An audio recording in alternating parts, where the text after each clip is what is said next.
The radar room of Earth's Defense Command was bustling with activity, screens flickering with streams of data as an object was detected entering the atmosphere. Captain John Reynolds, a man of medium build with a stern yet weathered expression, watched the monitors intently alongside his second-in-command, Lieutenant Marcus Flynn. "Speed and trajectory suggest it's not a meteor, sir. It's controlled, deliberate," Marcus reported, adjusting the dials on his console. John leaned forward. "Origin? Unknown. It didn't come from any known satellite path or from the space stations. This thing is alien, literally." John's eyes narrowed. "Scramble the interceptors. I want a visual on this object before we make any moves, and get me the communication link to High Command, now." Within minutes, a pair of jets were tearing across the sky toward the unidentified object. The pilots relayed back images of a sleek, metallic probe, unlike anything humanity had built. John watched the feed, his mind racing. This was the first solid proof that humanity wasn't alone in the universe. Back at the command center, the mood was tense. John and Marcus were joined by Dr. Alan Hargreaves, the facility's chief scientist, who is now examining the incoming data. "It's emitting a low-frequency signal," Dr. Hargreaves explained, pointing to the spike in his readings. "Could be a communication attempt or a way to measure our capabilities." John considered this. "We need to capture it, intact if possible. Prepare the electromagnetic nets. I don't want it damaged." Marcus nodded, relaying the orders. Soon, the probe was ensnared, brought down gently into the Nevada desert, where a recovery team, led personally by John, was ready to secure it. The probe was more intricate up close, its surface covered in symbols that glowed faintly under the desert sun. John circled the object, his hand inches from the alien metal. "Marcus, have the linguistics team ready. I want to know what these symbols mean." As night fell, the probe was transported to a secure hangar for examination. John and Marcus watched through the observation window as Dr. Hargreaves conducted the initial tests. "Any progress, Alan?" John asked, his voice echoing slightly in the vast room. "Some," Dr. Hargreaves replied without looking up. "It's definitely a probe. No signs of weaponry, but it's packed with sensors. It was here to observe, gather data." "That's slightly reassuring," Marcus quipped. "They're spying before they try anything." John didn't smile. "What it means is they're cautious. They've probably been watching us for a while." Dr. Hargreaves finally looked up. "There's more, John. The probe has a power source unlike anything we've seen. It could revolutionize how we understand energy. And the implications for our tech are a game changer, I know," John finished for him. "But it also means they're far ahead of us." The intercom crackled to life. "Captain Reynolds, you have a secure call from High Command." John pressed his hand to the console. "This is Reynolds." The voice of General Elizabeth Warren, the head of Earth Security, came through clearly. "John, we've been briefed. Excellent work securing the probe, but you need to be ready. The presence of this probe means more will come. Whether as friends or foes, we need to be prepared." John looked through the glass at the alien device, a symbol of a larger universe reaching out to Earth, not with a handshake, but with a probe. "We'll be ready, General," he said firmly. "We'll learn everything we can from this and make sure Earth stays safe." As he cut the connection, Marcus placed a hand on his shoulder. "Whatever comes next, we're in this together." John nodded, feeling the weight of his responsibility. This was a new chapter for humanity, and it started under his watch. In the Grand Assembly Hall of the Galactic Confederation, located in the heart of a sprawling space station orbiting a serene blue giant star, the mood was anything but calm. Representatives from various alien civilizations, their forms ranging from the tentacled Ilari to the crystalline Virax, filled the amphitheater, their murmurs creating a cacophony of exotic sounds. At the center of the hall, Ambassador Threx, a distinguished figure with a towering, lean body and luminescent skin, addressed the council. "The probe we sent to Earth has returned. Its findings confirm our worst fears," Threx announced, his voice amplified to resonate across the chamber. He gestured, and the holographic display in the middle of the hall flickered to life, showing images of Earth, its cities, and its armed forces. Across the galaxy, at Earth's Defense Command, Captain John Reynolds, Lieutenant Marcus Flynn, and Dr. Alan Hargreaves were analyzing the same data, but from a very different perspective. As they unpacked the alien technology and symbols, the team had made a startling discovery. The probe's internal system had a map of the galaxy, with Earth marked prominently under the ominous label, Class 13, Deathworld. Back at the Confederation Assembly, a delegate from the peaceful Xyla species rose to speak, her voice a soothing melody. This Class 13 Deathworld designation is concerning. It suggests a level of survival instinct and adaptability that could pose a significant threat if not checked. Threx nodded, his expression grave. Indeed, Representative Zilia, the humans have developed in isolation, under harsh conditions that have evidently honed their capabilities. Their planet is rife with environmental hazards and predatory species, yet they thrive. Imagine the devastation they could bring to the stars if their expansion is left unchecked.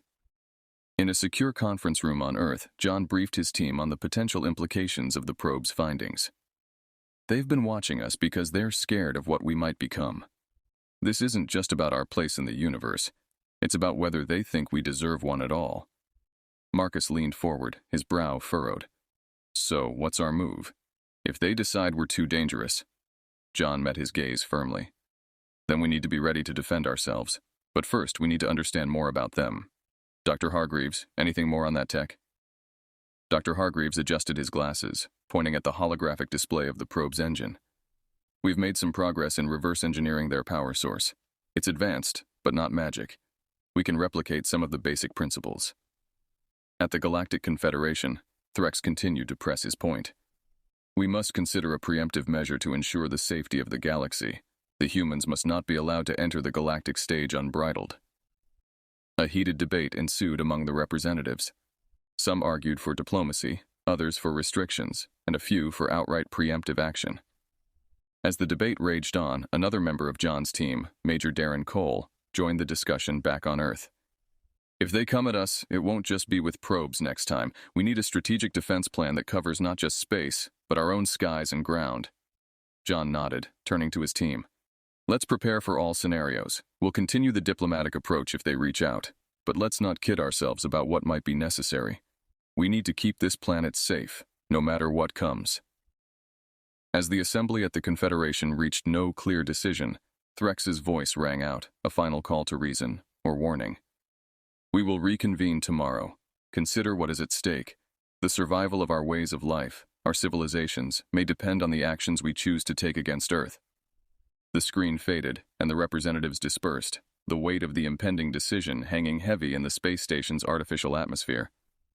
Back on Earth, as night fell over the Defense Command, John and his team were left pondering the vast, starlit sky, not just as a frontier for exploration, but as a potential battlefield, a vast expanse where the future of humanity would be decided. The sun rose over the Nevada desert, casting long shadows from the antennas and domes of Earth's Defense Command. Inside the facility, Captain John Reynolds paced the briefing room, while his team, including Lieutenant Marcus Flynn and Dr. Alan Hargreaves, prepared for a historic moment, the first official contact with an alien envoy. Major Darren Cole, the military strategist, reviewed the security protocols with the team stationed outside. It's not every day we host an alien ambassador, Marcus joked, trying to lighten the mood, but his smile quickly faded under John's serious gaze. Let's keep our guard up. We don't know their full capabilities or their full intentions, John reminded him, checking his watch. They should be entering our atmosphere about now. Outside, the sky was clear, the desert's vast expanse offering an unobstructed view of the approaching alien spacecraft. It was a sleek vessel, glimmering silver as it descended, the technology evidently far advanced from anything on Earth. Security teams were on high alert, their weapons trained away as a sign of peace, but ready for any scenario. The ship landed smoothly, and as the hatch opened, Ambassador Threx emerged. He was taller than any human, with a slender build and a smooth, opaque skin that shimmered slightly in the sunlight. Flanking him were two guards, their appearances imposing, and their movements calculated and precise. John stepped forward, extending his hand in a universal gesture of greeting. Ambassador Threx, welcome to Earth. Threx paused, studying John's hand before tentatively mirroring the gesture. His touch was cool, almost ethereal. Captain Reynolds, I come with messages from the Galactic Confederation. We hope for a peaceful dialogue. As they walked towards the conference room, Dr. Hargreaves whispered to John. Their body language is fascinating. No direct eye contact, very controlled movements. It's not just alien, it's deliberate. Inside the conference room, John invited Threx to take a seat at a round table designed to remove any notions of hierarchy or advantage. Threx nodded appreciatively at the arrangement, his gaze sweeping across the room. Your world is classified as a Class 13 Deathworld by the standards of the Galactic Confederation. Threx began, his voice neutral. "This classification is not arbitrary. It reflects the level of danger and hostility we perceive not just in your environment, but potentially in your species." Marcus frowned, exchanging a look with Darren. "And what does the Confederation propose to do about this perceived threat?" he asked, his tone a mix of curiosity and defiance. Threx looked directly at John, his expression unreadable. "We propose observation and limitation. Your civilization must agree to restrict its expansion into space until the Confederation can be assured of your peaceful intentions." John's jaw tightened. "And if we refuse?" "There would be consequences," Threx replied, the word hanging heavily in the air. "Consider this, Captain. We have observed you closely. We believe in prevention rather than cure. It would be unfortunate to resolve this through conflict." John leaned in, his eyes locked on Threx. "We value our independence, Ambassador. We won't agree to be placed in a galactic quarantine based on fear and suspicion." The room was silent for a moment, the tension palpable. Then Dr. Hargreaves intervened, his voice calm and measured. "Perhaps there's a way to demonstrate our intentions without such severe restrictions.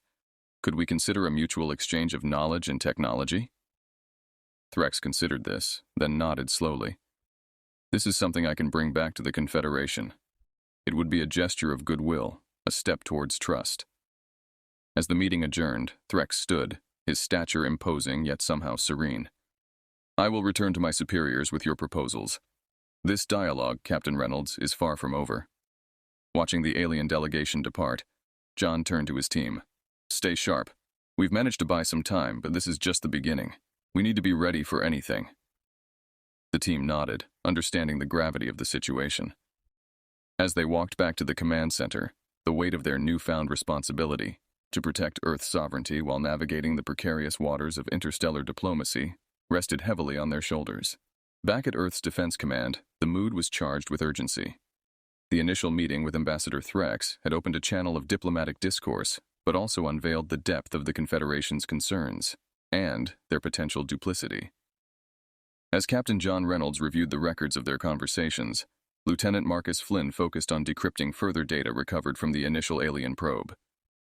"John, you need to see this," Marcus called out, his eyes never leaving the screen. The data he'd uncovered was disturbing. A series of communications between Threx's ship and the Confederation, not just about Earth's potential, but about a strategic plan to stifle human progress subtly. John leaned over Marcus's shoulder, reading the decrypted messages. "They've been planning to keep us grounded, technologically speaking. It's not just about containment, it's about control." Dr. Alan Hargreaves, still analyzing parts of the alien technology, chimed in from across the room. "And they're afraid, John. The advancements we could make with this technology, it could level the playing field faster than they're prepared for." Major Darren Cole, standing by the door, added, "We can't let them hamstring us. If they think we're a threat now, imagine how they'll react once we start making real strides with their tech." John nodded, a plan forming in his mind. "We'll play along with their diplomatic game for now, but let's accelerate our R&D, Alan, prioritize understanding and integrating this technology. Darren, prep our defenses, just in case." As they set their plan into motion, a new message arrived from Threx, requesting another meeting, purportedly to discuss the Confederation's formal response to Earth's proposals. Suspicious but prepared, John agreed to the meeting, scheduled to take place in neutral space on a Confederation vessel. The setting was starkly different from the desert of Nevada. The Confederation ship was a marvel of engineering, designed to intimidate as much as it was to accommodate. The walls hummed with a subtle, almost imperceptible vibration, the lifeblood of a ship that had traversed the stars. Ambassador Threx greeted John and his team with a courteous nod as they boarded. "Captain Reynolds, I appreciate your willingness to continue our discussions." John offered a polite smile. "Ambassador, we're equally interested in finding a path to mutual understanding." As they sat, Threx laid out the Confederation's offer, a treaty that would limit Earth's expansion into certain sectors of space and restrict the development of specific technologies deemed proliferative and potentially aggressive. John listened, his expression neutral, but his mind raced. The terms were clearly designed to curb Earth's potential rise as a spacefaring power. "And if we agree to these terms, what assurances do we have that the Confederation will respect our sovereignty and security?" Threx paused, his eyes narrowing slightly. "The Confederation values peace, Captain. Compliance with these terms would demonstrate your commitment to a peaceful coexistence among the stars. John leaned forward, his voice firm. And yet, peace that comes from suppression and fear is no peace at all, Ambassador. We cannot accept terms that would leave us vulnerable and stunted. Threx's response was cool, measured. I urge you to reconsider, Captain. The galaxy is vast, and not all who dwell within it are as patient or diplomatic as the Confederation. As the meeting concluded with no agreement reached, John and his team returned to Earth, the gravity of their situation clearer than ever. They were not just negotiating for terms of engagement, but for the very future of humanity as an independent force in the galaxy. Back at the command center, John addressed his senior staff, his resolve clear in his voice. We'll continue to engage with them, learn what we can, but let's be ready. We're on our own, but we're not without our own strengths. Let's show them that Earth isn't just a Class 13 Deathworld, it's our home, and we'll defend it. In the tactical operations room of Earth's Defense Command, tension was high as Captain John Reynolds and his team monitored the movements of the Galactic Confederation's fleet. The alien armada had made a strategic decision to position themselves near Titan, one of Saturn's moons, likely as a staging ground for a potential assault on Earth. Major Darren Cole was the first to break the silence. They're using Titan's low gravity and dense atmosphere to their advantage, setting up their heavy artillery. It's a smart move. Less resistance, more impact potential on launch. Captain Reynolds studied the holographic map displaying the fleet's positions. That's our target then. We strike them where they least expect it, right in their staging area. Titan's harsh conditions can work in our favor too. Lieutenant Marcus Flynn chimed in, tapping away at his console to relay commands to the fleet. Prepping the interceptors now. The squadrons are ready and waiting for the go-ahead. John nodded, his expression set with grim determination. Launch the first wave. Use the cover of Titan's methane storms for a surprise attack. We need to hit them hard and fast before they can regroup. As Earth's fleet maneuvered into position, the space around Titan transformed into a battlefield.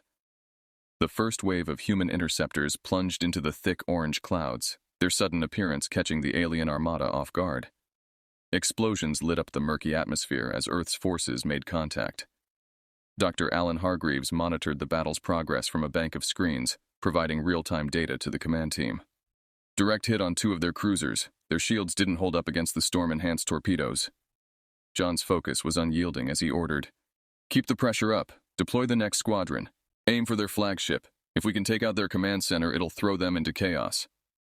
The battle intensified as more Earth ships joined the fray, weaving through debris and counterattacks. On Titan's surface, the rumble of the conflict echoed through the thin atmosphere, a testament to the ferocity of the human defense. In a daring move, Captain Reynolds led a special ops team in a shuttle, heading straight for the alien flagship. As they docked amid the chaos, John and his team breached the enemy ship. The corridors were sleek and alien, but the goal was unmistakable. They fought their way towards the ship's core, planting charges and gathering valuable intelligence. Marcus, back on Earth, coordinated the broader battle strategy, his voice a constant presence in John's earpiece. "You've got multiple hostiles inbound, Captain. Extraction is on its way, but you need to move fast." With the charges set, John and his team made a harrowing escape, just as the flagship's core erupted in a blinding explosion. The shockwave disrupted the alien fleet's formation, providing a crucial advantage. As John's shuttle raced back to the safety of Earth's lines, the battle's tide turned. Earth's forces, emboldened by the success of their captain's mission, pushed forward, driving the alien armada back. In the aftermath, the command room burst into cautious cheers. Titan was littered with debris, a stark reminder of the conflict's cost. But for now, Earth had held its ground. Major Darren Cole looked over at John, noting the mix of relief and resolve on his face. "They underestimated us, Captain. They won't make that mistake again." John nodded, his gaze fixed on the screens still displaying pockets of resistance. "Let's make sure they don't get another chance. This battle may be over, but the war is just beginning. We need to be ready for whatever they throw at us next." As the team prepared for the challenges ahead, they knew that the Battle of Titan was only the first of many. But it had proven that humanity would not yield. Not on Earth, and not anywhere in the galaxy. They were ready to fight for their place among the stars, whatever it took. After the stunning victory at Titan, Earth's Defense Command didn't have time to savor their success.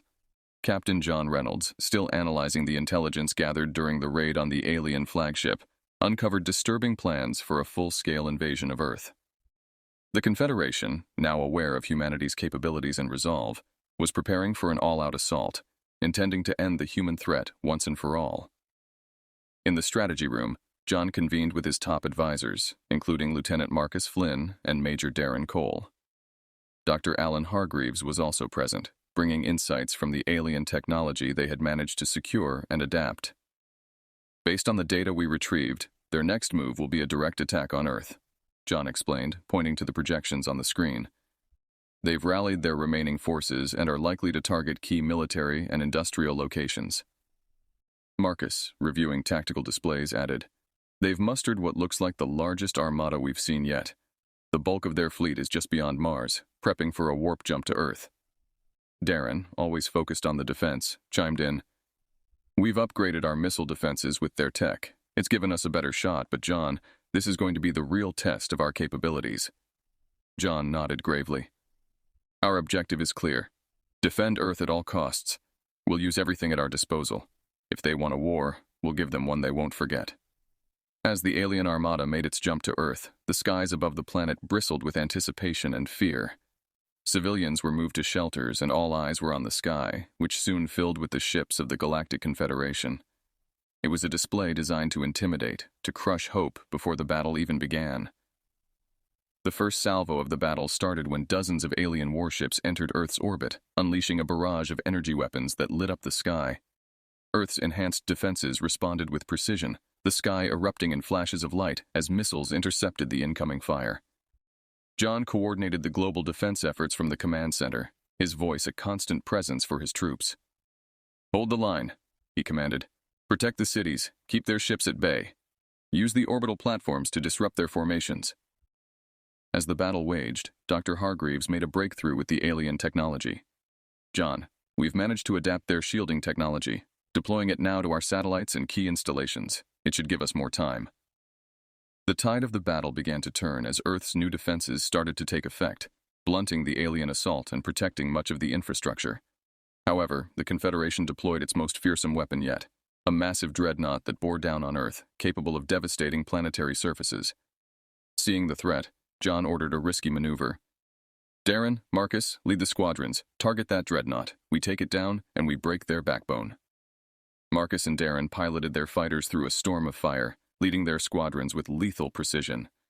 They dodged debris and blasts, inching ever closer to their massive target. "Focus fire on the propulsion systems," Darren directed. "Hit them with everything we've got." The combined firepower of Earth's fleet hammered at the dreadnought, finally breaching its defenses and striking its core. The resulting explosion was monumental, sending shockwaves through the alien lines and demoralizing their forces. As the remnants of the Confederation's fleet retreated, Earth's forces cheered, knowing they had secured not just a victory, but a decisive one. The dreadnought's wreckage burned in the sky as a stark reminder of the conflict. Back at the command center, John allowed himself a moment of relief. "We've done it. We've protected our home, but let's remain vigilant. This may not be the end." As the team celebrated their hard-fought victory, they knew John was right. The galaxy was vast and filled with unknowns, but Earth had proven itself a formidable force. The battle had been won, but the journey for humanity's place in the stars was just beginning. In the aftermath of Earth's decisive victory over the Galactic Confederation's fleet, an eerie calm settled over the planet. As the world began to process the enormity of what they had achieved, Captain John Reynolds was summoned to a top-secret facility where the remnants of the alien dreadnought were being analyzed.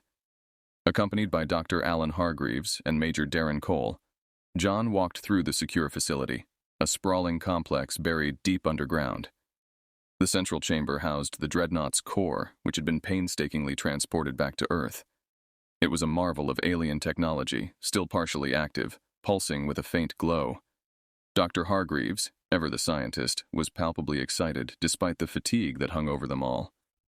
"John, you need to see this," he called out, motioning towards a holographic display that flickered with complex diagrams and alien script. "What is it, Alan?" John asked, stepping closer. "It's a log. Think of it as a black box for their ship. It contains historical data, not just about the Confederation, but about Earth itself. And it goes back, John, it goes back millions of years." As the implications of that statement sank in, Marcus, who had joined the group, whistled softly. Are you saying they've been keeping tabs on us since the dinosaur age?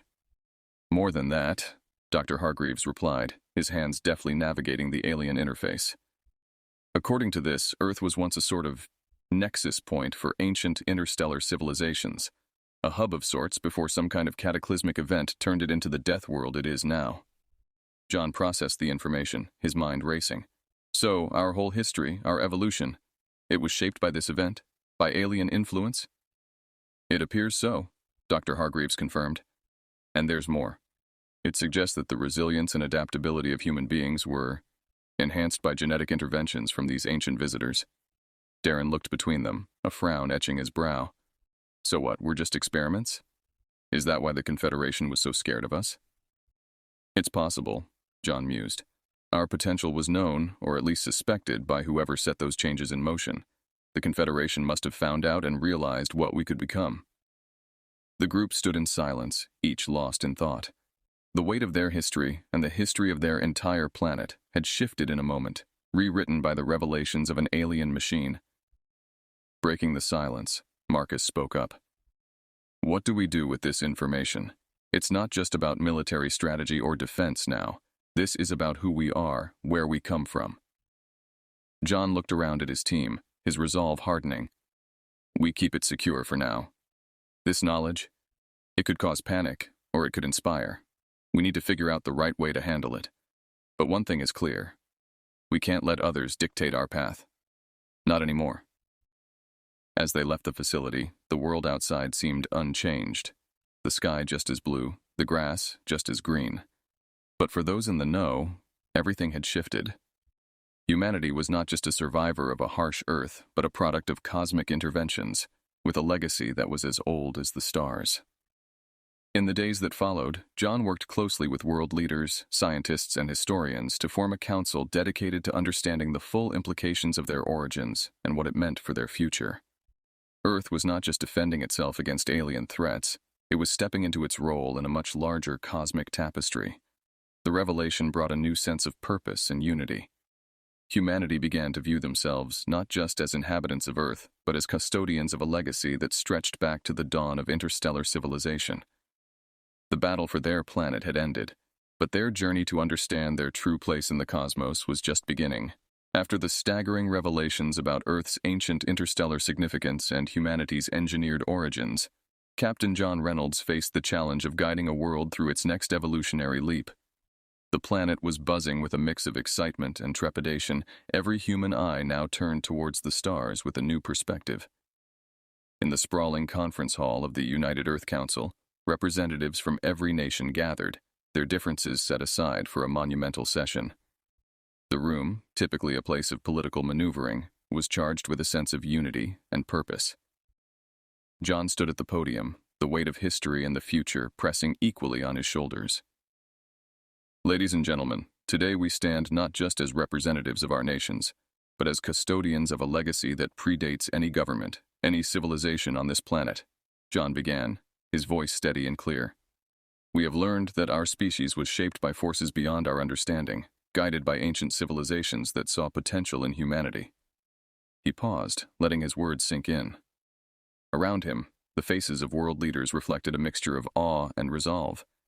Our sovereignty was challenged, our planet was threatened, but together, we defended our home. Now, we must decide how we step forward into this larger universe from which we have been isolated, not just as survivors, but as equals and explorers. John turned to a large screen behind him, displaying a map of the galaxy with Earth no longer at the periphery, but at a crossroads of cosmic pathways. The Galactic Confederation feared what we might become, and now we must show them, and others like them, what humanity truly is. We are not just warriors, we are innovators, thinkers, dreamers. We have the capability to bridge worlds and cultures. Dr. Alan Hargreaves stood next, his scientist's mind always geared towards the future. With the technology we've acquired and the knowledge we've uncovered, we can leap forward in ways we never imagined. We are proposing the establishment of the Earth Interstellar Initiative, a combined effort to explore, communicate, and peacefully integrate with the galaxy at large. The proposal was met with applause, a sound that echoed not just in the chamber, but was broadcasted across the globe. Humanity was ready to not just look up at the stars in wonder, but to step into them as participants. Major Darren Cole, now appointed as the head of Earth's new Defense and Exploration Wing, added, "We'll ensure that our journey into the stars is guarded, but always with the aim of peace and cooperation. The universe is vast, and we believe it can be shared." Lieutenant Marcus Flynn, overseeing the communication strategies, introduced an outreach program. "We will start by sending messages. We are here, we are open, and we are eager for peaceful contact. Let's be the ones who extend the hand first this time." As the council session concluded, John felt a surge of pride and hope. Earth was not stepping back from its newfound place in the galaxy. It was stepping up to lead by example. The final scene of this narrative arc showed the launch of humanity's first deep space exploration fleet. The sleek, powerful ships, built from a blend of human and alien technology, soared into the cosmos, a symbolic fleet of peace and curiosity. John watched from the command center, a smile breaking through his usually stoic demeanor. "We've come a long way from being the unknowns, from being feared," he mused aloud. "Let's see what kind of friends we can make among the stars." The journey of humanity, once confined to the cradle of Earth, was now bound for the infinite, their story a vibrant thread in the tapestry of the cosmos. As the ships disappeared into the black, the stars seemed to twinkle a bit brighter, the universe watching with keen interest as Earth claimed its place among the galactic community.